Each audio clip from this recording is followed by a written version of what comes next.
It's not nothing, the show. The show is something.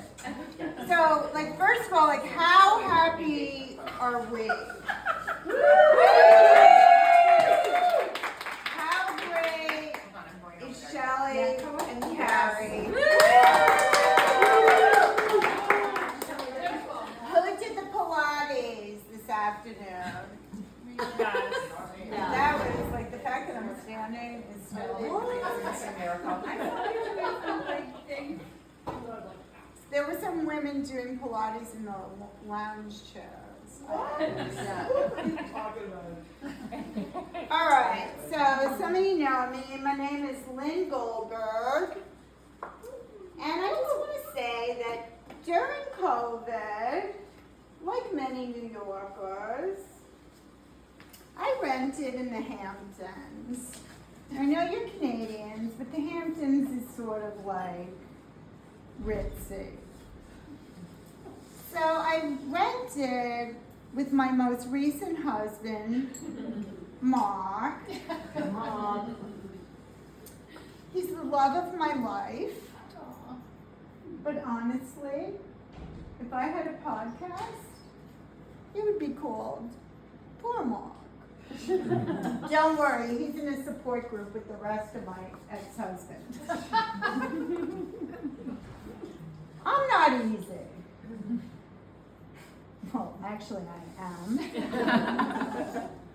Not bad for 62.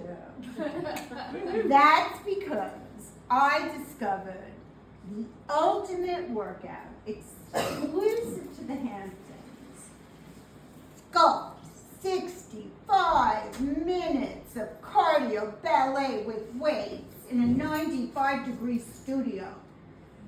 When it's over, we all look and feel like we've been through childbirth.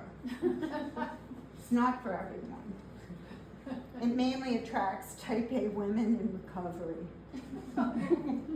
I personally am in recovery from my addiction to blonde highlights. I've been diagnosed with blonde dysmorphia. I love this workout so much that I told Mark we had to move to the Hamptons full time. He said, now you've gone too far. We cannot run our whole life around your obsession with doing pliés in a sauna. So we compromised and moved to the Hamptons full time. Actually, Hamptons adjacent, Riverhead. People can be snooty about Riverhead, but I've seen those Hamptonites crossing the border in their fancy cars to go to Costco. As a lifelong New Yorker, I never understood buying in bulk.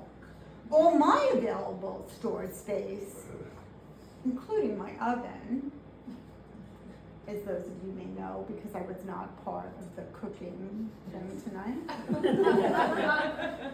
was used for my Jimmy Choo collection. Well, now, in a 4-bedroom house with a full basement, I still don't have enough room for my shoes. How much closet space does Mark need anyway? So we live in a golf course. I don't play golf. But I feel right at home because the club serves Pinot Grigio on tap.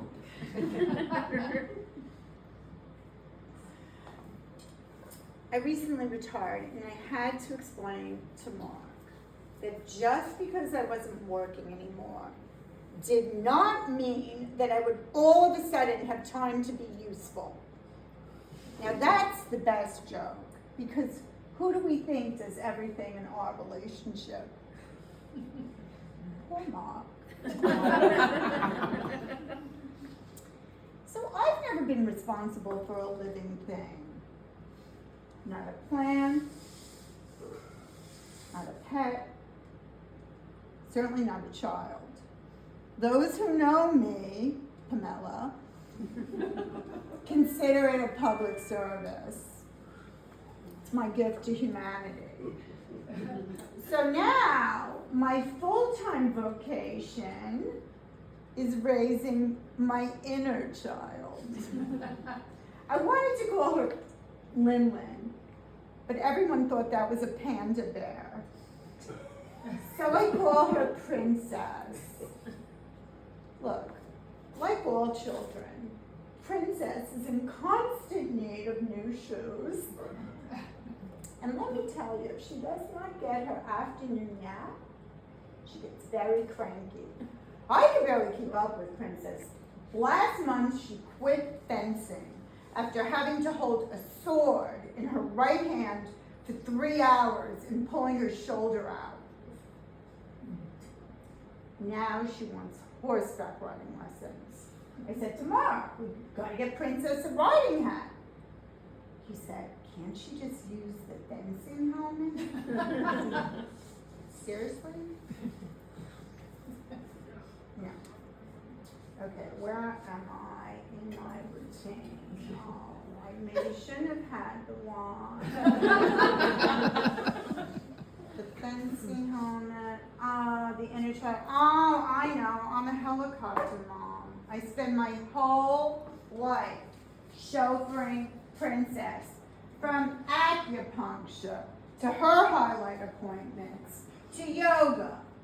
I literally live out of my car, or as I like to call it, the Sculpt-mobile. Speaking of cars, my father, age 93, last year, bought a brand new BMW to drive, but did not lease.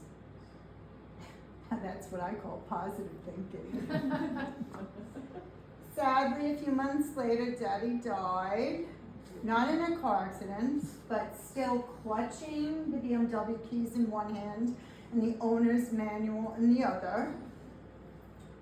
On his deathbed, Daddy said, I have no regrets.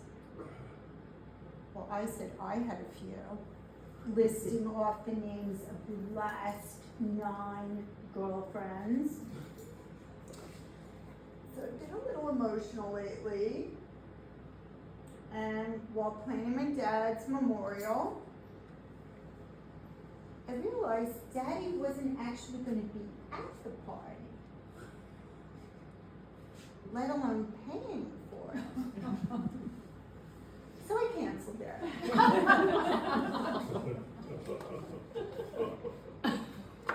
I'm just trying to live my authentic life.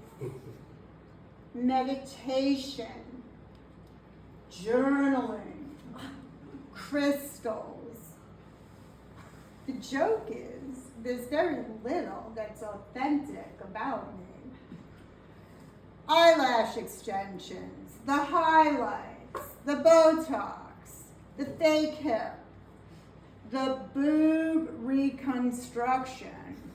Oh, last week, my breast surgeon called me and said he wanted to take a picture of these works of art for a medical journal. So now at age 62, I have my first centerfold.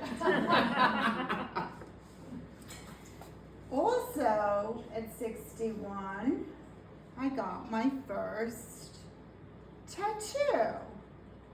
A cute little ladybug. I showed it to the girls at Sculpt, and they said, ew, it looks like a tick. So needless to say, it cost me $60 to get the tattoo and $600 to laser remove it. Yet another cosmetic procedure. And you can see that it's not really working.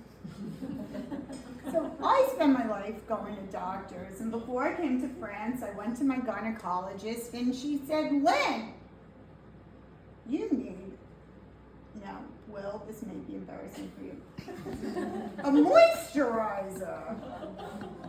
Another moisturizer.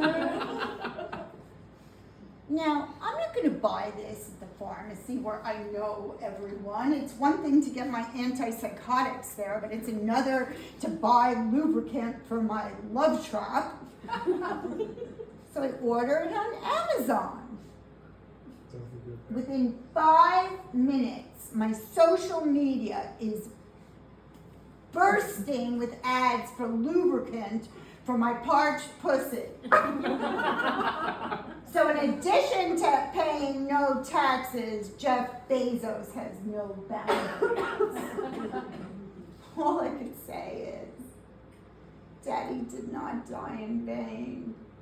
He died for my vanity. It ain't cheap to look this authentic.